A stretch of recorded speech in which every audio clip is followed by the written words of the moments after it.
Well, it's such an iconic, exciting part of the comedy festival. And yeah, I think I'm just so excited to get this far. I started doing stand-up last January, so just over a year.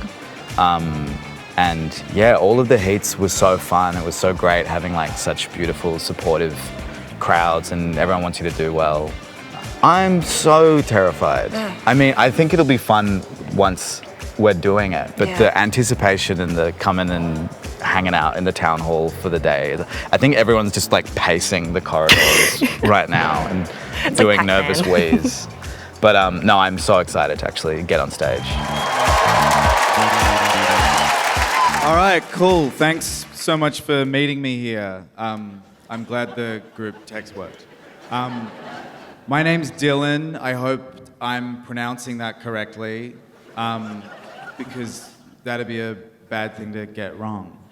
So I'm bi, thuxual, which means I'm allowed to talk in that voice, but only for half of the time. And only if I'm talking about like sucking dick or whatever. And then the rest of the time I have to rein it in tonally. Like, there's no way I could get away with speaking in that voice if I was like, I'm gonna go suck some pussy this weekend. Like, it's not appropriate. I'm gonna Bunnings later. Do you want anything? Like, it's not what God intended when God created bisexual people. And then totally forgot to tell anybody about it. He didn't tell me, I had to Google it. Being bi is awesome though. I get to experience like 95% of the privilege of being like a straight presenting white dude, and all I have to do is like suck 3 dicks every financial year. And I'm like totally out of the firing line. Like, it's fucking magical. That's 0.75 dicks a quarter to get to be like, men suck. Which they do. Being bi is also quite confusing. Like, I'm not quite sure where we fit into the culture. Like, I feel like I have a fairly good grasp of like the accoutrements of all of the other subsections of the queer community. Not really sure what our thing is though.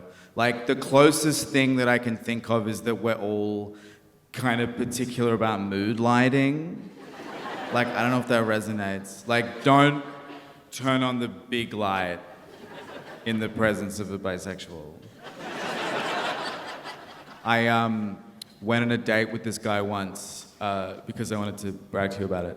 And he kept doing this thing where he would like go up to the bar to order a drink, but instead of saying the name of the drink, he would say his name. Like, he'd be like, "Hi, could I get a Jake Kennedy?" I'm protecting his identity by forgetting what his name was. He'd be like, "Hi, can I have a Jake Kennedy?" And they'd be like, "What the fuck is that?" And he'd go, "Oh, it's like a tequila with pineapple or whatever." And they go, "Okay," and make it. And he told me his plan was just that maybe if he did this in enough locations, that it would become a drink. Anyway, that has nothing to do with the story, except that it made me want to take him home and give him a Dylan Murphy. Which is just fucking on the first date if the person's annoying. So we like go back to his like apartment in the city and we're like making out in the lift, and I'm like, I'm Mandy from Sex and the City. I've never seen the show. And then we get to his room and he just doesn't have a lamp.